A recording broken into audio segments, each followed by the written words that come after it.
Oke. Teruskan. Iya, bagus. Oke. Itulah tadi pernikahan teman kita Afrika. Sekarang Jaya, silakan Jaya. Mari ke depan Jaya.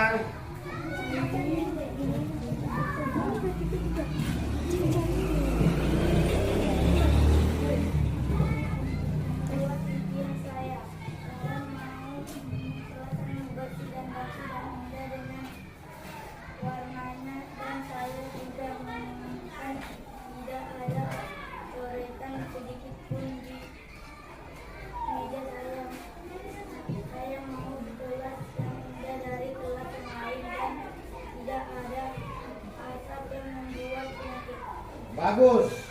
Ini kayaknya modelnya ini banyak ini. Jaya, harus catnya katanya bersih semua, terang. Nggak ada coret-coretan sedikit pun.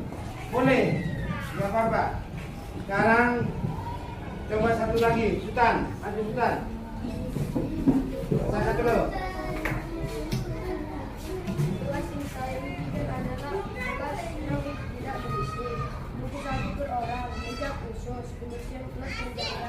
Dan tidak mengganggu satu sama lain. Bagus, oke. Jadi tolong luruskan dikumpul semua jawabannya untuk menghemat waktu.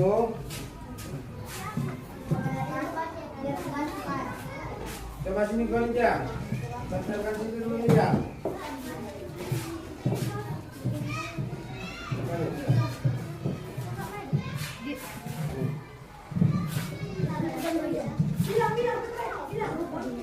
Oke, kembali sudah.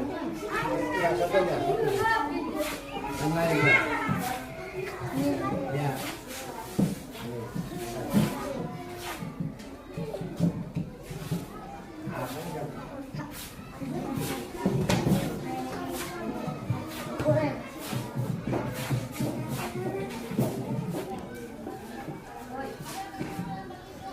Oke, dah.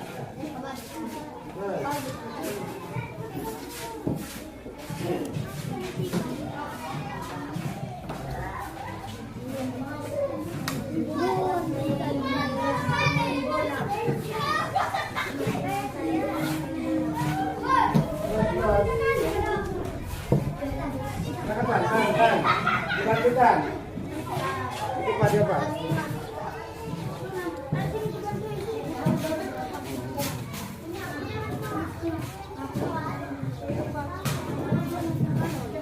Oke. Jadi apa yang kalian impikan? Kelas yang bagaimana sudah kita kumpul. Jadi nanti kita membuat kesepakatan ini. Mari kita saling mendukung bagaimana terciptanya kelas yang tahun ini. Oke.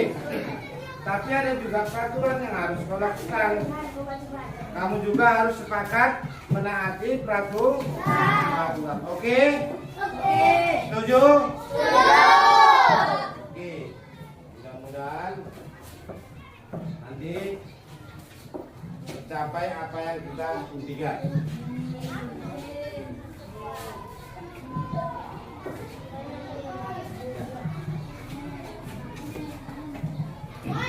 Oke, ini apa yang telah impikan itu sudah kita buat. Assalamualaikum warahmatullahi wabarakatuh. Yang saya hormati Bapak Kepala Sekolah dan mewakili, dan yang saya hormati ibu-ibu dan bapak-bapak rekan sekalian, juga anak kami yang paling bapak saya. Baiklah, pertemuan kita pada siang hari ini membahas tentang budaya positif. Komponen dalam budaya positif ada terbagi jadi 5 ibu dan bapak guru. Yang pertama motivasi perilaku manusia, dan yang kedua keyakinan kelas, dan yang ketiga kebutuhan dasar manusia. Yang keempat dan 5 posisi kontrol, dan segitiga restitusi. Oke Ibu, inilah komponen yang ada dalam budaya positif.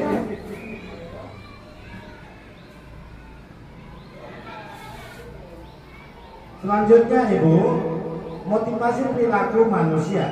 Untuk menghindari hukuman, apa yang akan terjadi apabila saya tidak melakukannya? Jadi sebetulnya Ibu, dalam mendidik sebetulnya kurang tepat kalau kita memberikan hukuman kepada anak-anak. Jadi apa yang akan terjadi apabila saya melakukannya? Dan kedua, untuk mendapatkan imbalan dari orang lain, apa yang akan saya dapatkan apabila saya melakukannya?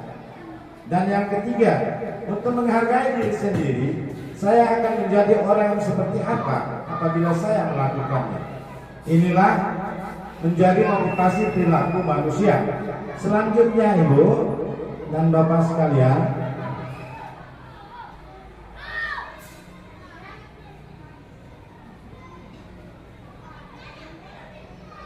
ada sebuah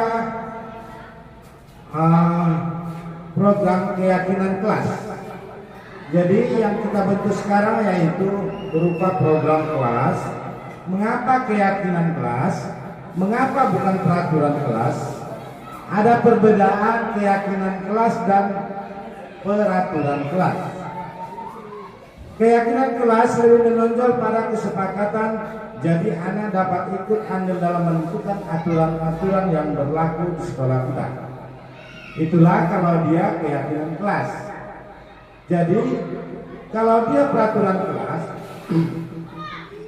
anak merasa sedang diatur. Kelas sudah ada tanpa adanya kesepakatan dengan anak-anak. Jadi ini terkesan memaksa anak untuk patuh dengan aturan-aturan yang sudah diberlakukan dan bukan melalui kesepakatan antara guru dan anak murid. Oke, begitu juga dengan wali murid. Begitu juga selanjutnya, untuk terbentuknya budaya positif, pertama perlunya diciptakan dan disepakati keyakinan kelas. Bagaimana keyakinan kelas ini, Ibu? Membuat keyakinan kelas itu setelah dia bekerja sama atau berdiskusi, membentuknya beserta rekan-rekan sekalian, juga anak-anak murid, bisa juga dengan kepala sekolah dan orang tua murid. Jadi kesepakatan itu nanti terbentuk, itulah yang berlaku di dalam lingkungan sekolah kita. Oke Bu, itulah berkenaan dengan keyakinan kelas. Jadi kalau peraturan kelas itu berarti kita sendiri yang membuatnya Ibu, tanpa ada kolaborasi dengan pihak yang lain. Selanjutnya Ibu dan Bapak sekalian, 5 kebutuhan dasar manusia. Yang pertama, survival. Yang kedua, cinta dan kasih sayang. 3, penguasaan. 4, kebebasan. 5, kesenangan. Jadi inilah Ibu yang termasuk kebutuhan dasar manusia yang harus dimilikinya. Jadi hal inilah yang harus kita ciptakan dalam lingkungan pendidikan ataupun lingkungan sekolah kita. Oke, selanjutnya. Oke, kita sebagai guru atau pendidik di sekolah ini kita memiliki 5 posisi kontrol. Posisi yang mana sebetulnya kita sekarang, kita yang tahu. Yang pertama sebagai penghukum. Jadi kalau ada kesalahan dari anak kita langsung kita hukum, berarti posisi kita di pertama. Yang kedua, pembuatan merasa bersalah. Pembuatan merasa bersalah. Dan yang ketiga sebagai teman. Dan yang keempat pemantauan, dan yang kelima penasihat. Jadi yang paling baiknya Ibu ada di kita di posisi teman dan manajer.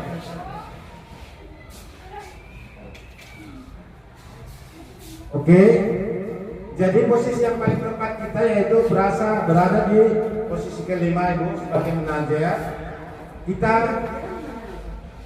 dan yang kedua posisi teman. Oke, selanjutnya Ibu, inilah posisi kita. Selanjutnya ada segitiga restitusi. Assalamualaikum warahmatullahi wabarakatuh. Perkenalkan, nama saya Alfa, murid kelas 5B SDN 12322 Padang Nabidang.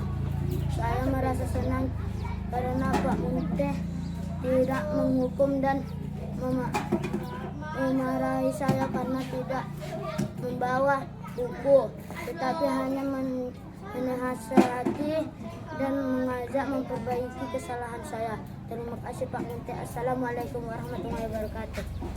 Assalamualaikum warahmatullahi wabarakatuh. Nama saya Bayu, murid kelas 5B SDN 12322 Padang Nabidang. Saya merasa senang karena Pak Munteh tidak menghukum dan memarahi saya karena tidak membawa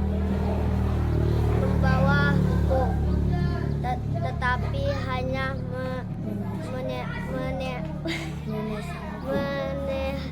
menasehati dan mengajak memperbaiki kesalahan saya. Terima kasih Pak Munteh. Assalamualaikum warahmatullahi wabarakatuh.